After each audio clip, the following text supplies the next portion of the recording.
Parade Master. In the first phase, there are 7 attacks in total, 5 of which are stationary attacks, and the last 2 are more or less like gap closers or initiators. Starting with Charge. Now, this move tends to mess with players, going for the perfectly timed dodge or deflect due to its quick burst, and mostly I'd say it stems from positioning. So the closer the distance between the boss and the player, the faster the reaction time needs to be. So keep your distance at all times. Or I'd say keep your distance for easy reactions and retaliations. Simply running away or holding up guard is equally as viable. Just be watchful for stamina. Scratch.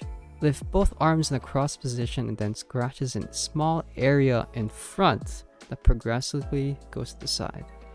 Just be mindful, depending how close the player is, dashing left or right still has a chance to damage the player, so be wary. Body Slam. When the boss starts to wobble forward, it's a clear indication the boss is going to do a body slam. While the big dude's on the ground, go ham. Just go ham. Any damage is good damage. Poke. Either this man wants to steal my soul or nab my cookies. Either way, I don't like it. The attack windup is quite slow, but always starts from this dude's left. Ground Punch. Ground Punch is fairly similar to Poke given they both start on the left. However, Ground Punch takes a fairly bit more longer to wind up. And honestly, the best way I found to tell the difference between both is to watch the body's motion and the angle of the arm. Ground Slam. The only rage ability in the first phase. Very long wind up, but when in doubt, simply running out and then in for a game. And the very last ability for the first phase is Sweep. It only happens if the player is behind the boss, and it doesn't matter, it would always come from the left. Let's talk about what we know so far, and try to distinguish the moves from one another, make it more simplified. Starting off with Charge. You know a charge is going to happen once the boss exposes his shoulder or back towards you. That's going to be a charge. Scratch. A scratch happens basically when he lifts both his arms up in an X position. Body Slam. Starts to waddle towards you. Arms wide open. It's a dead giveaway for Body Slam. Now, when it comes to Poke and Ground Punch, they're very similar in terms of they both start on the left side, his left, but if you pay attention very closely on his body movement and arm angle, it's a dead giveaway. Ground Slam. Stationary, and he glows red. That's his rage ability. Behind Sweep. If you're behind the boss, there's a chance that he'll go for the behind sweep, but it happens occasionally, not as often. Sometimes if you're behind him, he'll just go straight to Ground Punch. But just keep that in mind. It still happens. Alright, let's talk about strategies. Now that we have got a sense on what his built-in movesets are, his built-in attacks are, let's talk about his weaknesses. A lot of his weakness stems from, surprisingly, backdodging. I find that backdodging to be one of the most efficient ways to do damage to this thing. It's absolutely crazy. Simply backdodging into attack over and over again somehow gets the job done. You can get to the whole first phase by simply backdodging and auto-attacking. Now, there are some weapons that are better acquainted for this, that are quite better for this. If you take, for example, the Nimble Sword or the Fencing Sword. in its kit has a lot of mobility. Lunges forwards, there's a lot of lunges backwards. So with this in mind, you can actually do a lot of more combos. Allows you to do a lot more combos while performing dodges. And you're not limited like the great sword that I'm using right now. But one of the greatest strengths about dodging is that once you perfected it, you can switch on over to deflecting, because if the timings are virtually the same, you perfectly time a dodge is no different from a perfectly timed deflect, just a button difference. Let's say you're not really good at timing. There is another strat that you can do. Simply by holding up your guard and simply absorbing that damage. Let's say, okay, the boss attacks you, take damage, you lose health. Attacking the boss right after will allow you to get that health back. On the tougher side, you can also go for the time deflect. I don't know how that works, but you still get health back from that, which is pretty neat. I mean, I don't know how that works, but I ain't complaining. It's possible to get to the first phase simply by doing this, but reminder, stamina still plays a role. Watch your stamina. If there's a rage, just yeet. Now, in the second phase, there is a total of 14 attack moves, 4 of which carries from the previous phase, while introducing 10 new movesets. Now, during this phase, compared to the first phase, the boss has a lot more longer combos, a lot more reach, a lot more gap closing potential. And kind of like mind games, this boss has a lot more mind games in this phase. A lot of openings previously thought to be safe are no longer safe in this phase. For instance, if he falls down to the ground, now there's an option for the boss to retaliate. There's a form of punishment for simply just going in, which is kind of crazy to think about, but I digress. Let's talk about the movesets. Starting off with transform attack. Only starts during the beginning of the second phase, and basically he takes his cage, slams that to the ground, and tries to lob his head off. Keep in mind you can still take damage from this opening move. While he's trying to lob his head off, this is a perfect opportunity to do as much damage as you can. Do what you gotta do.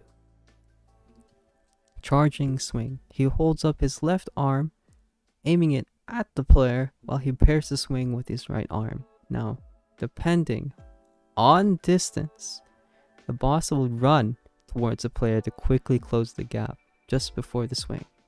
Now, the swing is a long reaching cone arc shape that skids the ground from right to left, making perfect timing here, king. Right swing. This is a medium reaching swing. So, starting from the back, he swings forwards towards the player to the ground. It can be avoided by keeping distance. Left swing. Basically, he takes his right arm, bring in front of his body to his left, and then starts to swing from the left. Now, this swing is very short in terms of reach, but it's really quick. And it can be avoided by keeping distance. Combo finisher. You know, combo finisher is about to happen when he just basically prepares to rest his mount.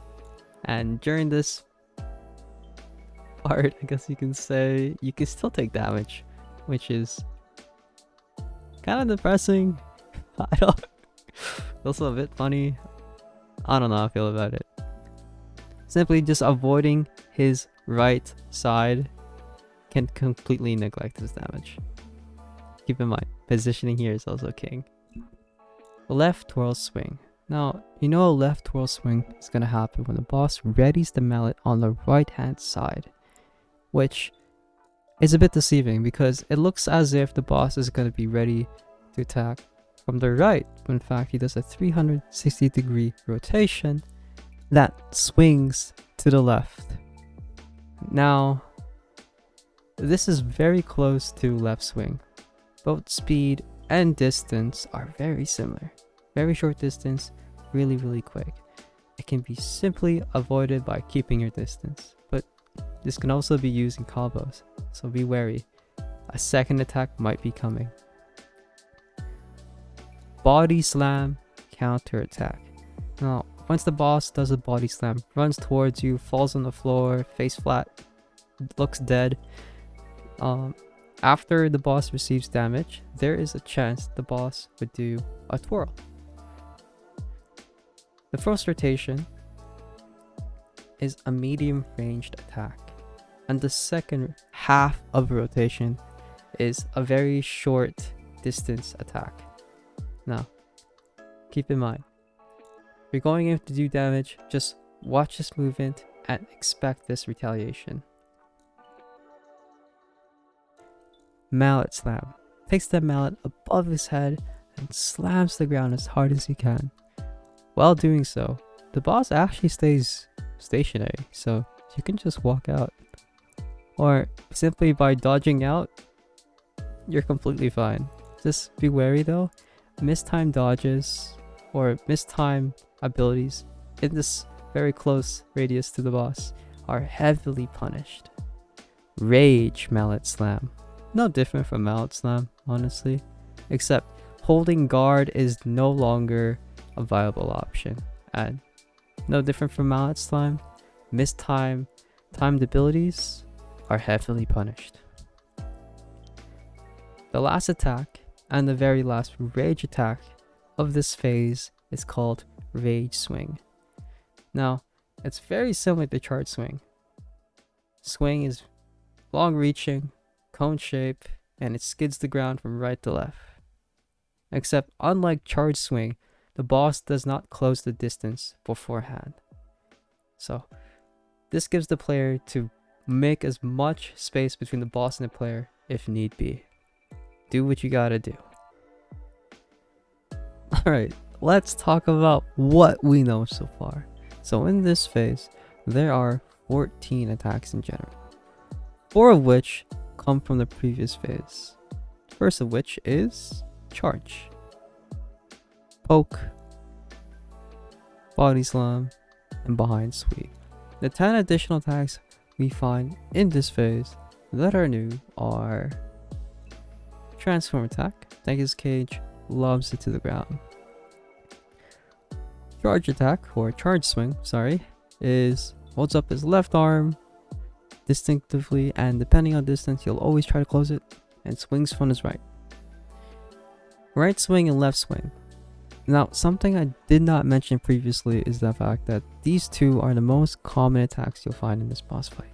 And another thing that I did not mention was when the boss, for instance, swings, let's say he does a right swing, above, towards the player, to the ground, not behind him. Once behind him, his mallet's on his left. Now he can do a left swing. So yeah, in this boss fight, you'll find the fact that the boss does a lot of right lefts or left rights, or even at times left lefts. He'll just have to move his mallet to the front, to his left. The best advice here would be just keep an eye on his mallet. Next is Combo Finisher. Takes his mallet and then puts it to the ground. Only happens after combos. So after when he looks like he's finished whacketing, just keep in mind he might go for this, and if you get the timing right, go for the parry, go for the deflect, ruin his weapon. Next we have Left Whirl Swing. This can be used in combos, so after left right, you name it, he might do a left swing, a left twirl swing. The key here is just to watch the mallet. Body Slam, counter attack. When the boss is on the ground face flat, this has a chance to happen. It doesn't happen all the time. So with that in mind, be cautious. The next two is Mallet Smash and Rage Mallet Smash. Both are very similar, but Rage Mallet Smash, which I did not mention previously, only happens after the first Mallet Smash. Very distinctive, holds up his arms in the air, the only time he'll ever do so, and then smashes the ground. When he holds it up, it's a clear indication it's going to be a mallet smash. And the very last rage ability and the very last attack is Rage Swing. If you see the boss glowing red, and you know previously he did not do mallet smash, it's a clear indication that this boss is going for Rage Swing.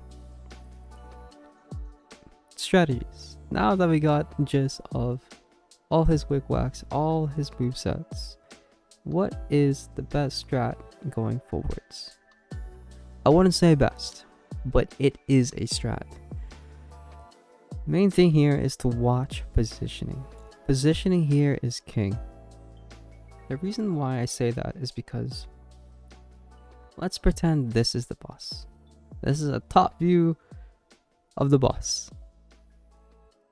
The red circle is supposed to indicate his close range attacks. His orange, his mid-range attacks. And lastly, the green. Green's going to represent his long-reaching attacks.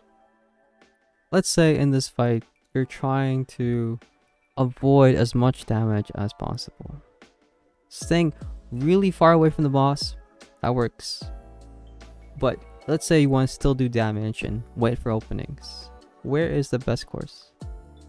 I believe it should be right here, near the center left, or left to the center.